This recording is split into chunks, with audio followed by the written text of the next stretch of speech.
Blind support for a regime, especially for a dictatorial regime. Today we see a lot of internet trollers supporting Mnangagwa, left, right and center, with no reasoning whatsoever. No matter what you tell them, no matter what the facts are showing, they just continue to support Mnangagwa no matter what. These people don't care about the principles of governance. They don't care about democracy, praising a man because of what they can gain from that man. Ladies and gentlemen, this is what I'm going to talk about today, and a journey of one man who learned the hard way that you do not support dictators. Trevor Ncube's political roller coaster is the kind of plot twist that makes Zimbabwean politics feel like a never-ending telenovela, full of misplaced faith, shocking betrayals, and dramatic public confessions. Once upon a time, the media mogul thought Emmerson Mnangagwa was the messiah Zimbabwe needed. In 2017, when Robert Mugabe was dramatically booted out, Ncube, like many others, thought they were witnessing the dawn of a new Zimbabwe. Out with the old, in with the new. The army was on the streets, generals were grinning ear to ear, and for a brief moment, it seemed as though Zimbabwe had just won the jackpot of democracy. However, as we know, and even as President Robert Mugabe reiterated, this was not done in a proper manner, in a democratic manner. It was a coup. After the coup, many Zimbabweans were looking forward to a government of national unity, at least, or a national transitional authority that would lead to a reform in electoral laws and processes and later lead to a free and fair election. It wasn't to be. Mnangagwa grabbed power and entrenched himself into the ZANU-PF system, the already established ZANU-PF system. People placed optimism on a man, forgetting that there was a system behind that man. And as long as that system had not been dismantled, nothing was ever going to change in our country. Back to Trevor Ncube. And so, with the enthusiasm of a man investing in a promising but ultimately worthless cryptocurrency, Ncube threw his weight behind Mnangagwa. He joined the Presidential Advisory Council, PAC, in 2019 because why not? If you have the president's ear, you can whisper sweet nothings about democracy, good governance and media freedom, right? Wrong. Mnangagwa, it turns out, doesn't do listening.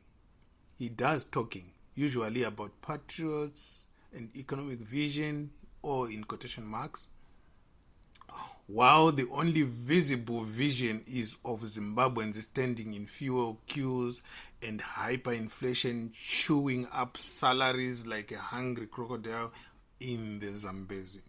By 2022, reality hit Ncube like a Zupco bus with no brakes. The reforms he had imagined were as real as a ghost voter on a ZANU-PF roll. Corruption was flourishing like an overwatered weed.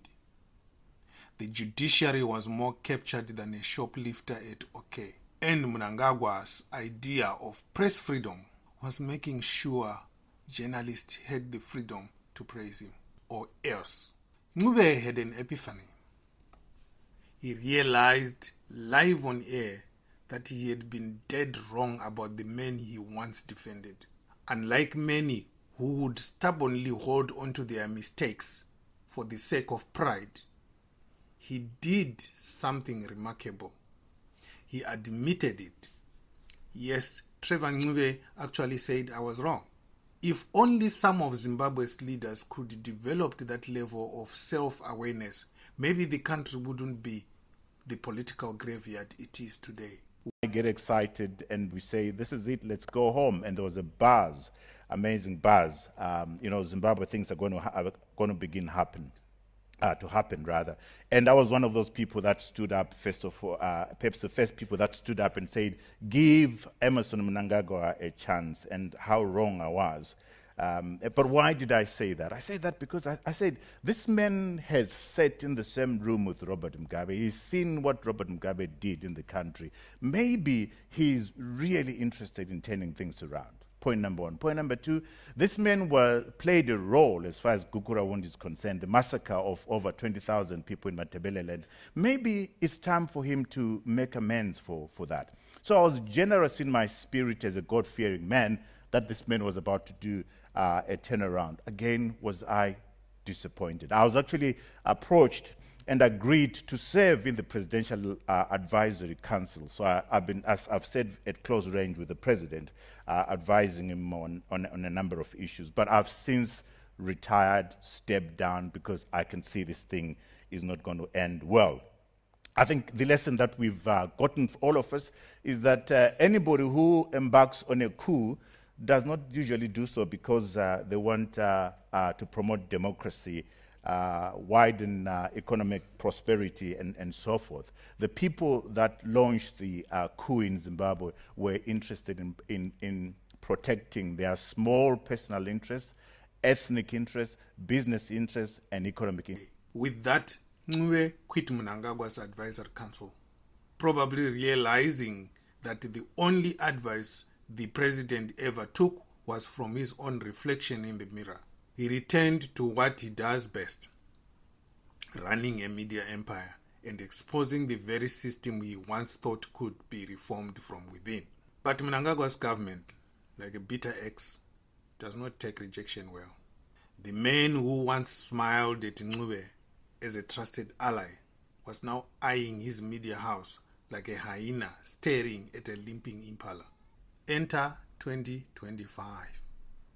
And the government finally showed its appreciation for Ncube's services by arresting one of his journalists, Blessed Mhlanga. His crime? Doing his job. Mhlanga was locked up for allegedly inciting violence simply because he interviewed Blessed Geza, a ZANU-PF Central Committee member turned government critic. Apparently, in Mnangagwa's Zimbabwe, allowing people to speak is now an act of war. Ncube was livid. After years of slowly realizing that he had bagged the wrong horse, this was the final slap in the face. He called out the government for its naked assault on press freedom, reminding them that journalists exist to report the truth, not to sing praises like a hired choir. Listen to this clip of Trevor Ncube castigating the government. Obviously,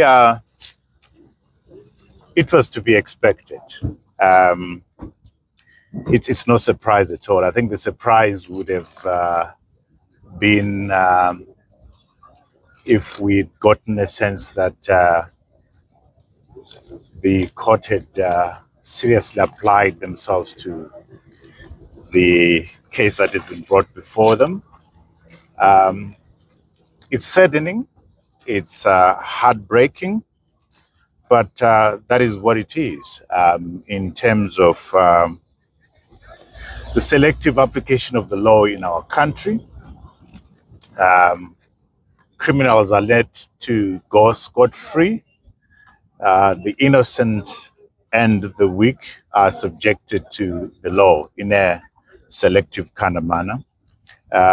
We are confident that in due time, Blessed is going to be allowed to enjoy the freedom that all of us are currently enjoying. I think fundamentally important is the fact that there wasn't any indication that the court realizes that you're dealing with freedom of expression and press freedom, and that Blessed did not say any of the stuff that he is alleged to have said. I mean, and Blessed is not HSTV. Blessed is not AMH. He's just a journalist practicing his profession, which is constitutionally protected, just like you guys are doing here, broadcasting to the public at home. You can't be accused of inciting the public for broadcasting what I'm saying right now. I am the one who should be brought before the courts, not the journalists who transmit the information. So I'm disappointed in that regard. But this is the reality that we are in right now. Unfortunately, President Mnangagwa owns the courts. They have said they own the military, they own the police, they will do as they please. We will continue, I'm sure the lawyers will do what is right. But what we saw happening today is not fair, it is not justice. And our constitution does not support what has just taken place here. Thank you, good people. But is it safe now for journalists to interview someone who speaks against the regime? Well, I think it's clear to me that all of you, under the current circumstances, having seen what you've seen out there, you do this job at your own risk, because the court is not going to protect you. The court is going to side with the regime rather than the journalists who are doing this on behalf of the public. You're not doing this for yourselves. You're doing this on behalf of the public. Your role is to inform the public. You are conveyor belts in a way. Of course, you're supposed to come in and control the quality of what you broadcast. But what we saw happening today says none of you is safe, because you are they will come for you for what you've written. They will come for you for what you've broadcast. But should that make us afraid? No, it should not make us afraid. We should still continue to do what is right by law, what is right by our constitution, and what the public expects us to do. What does this mean in terms of the reflection on the country, on the profession? Very, very bad. So what is important to realize is the link between we are open for business and the application of the law in a manner that is transparent, in a manner that shows that there's fairness, that there's justice, in a manner that gives confidence.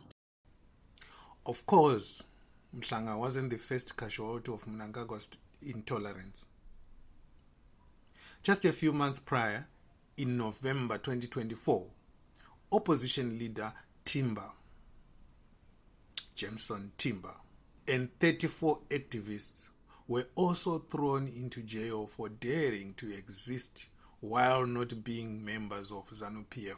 They were arrested for holding a braai on the 16th of June while commemorating the International Youth Day.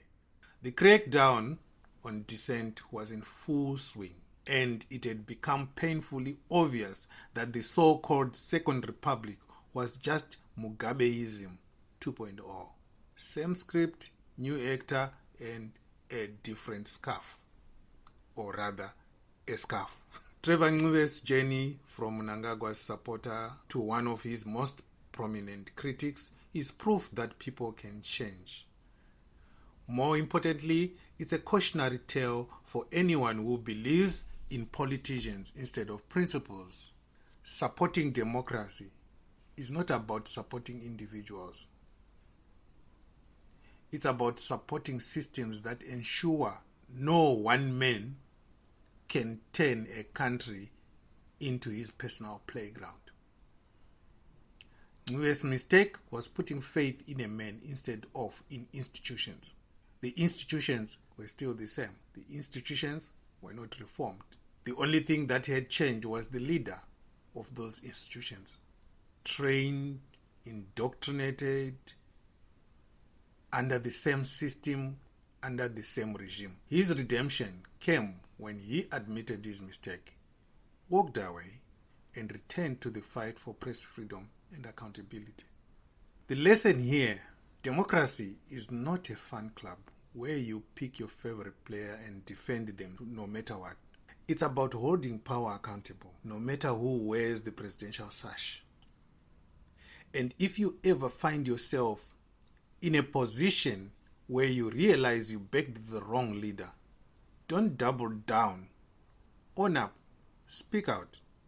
And for the love of journalism, never assume that a ZANU-PF leader has changed. Because as history has shown, they never do. Subscribe to Zimwaves TV, where we tell the stories that Mnangagwa's government doesn't want you to hear. Unlike the state media, we don't do propaganda. We do the truth.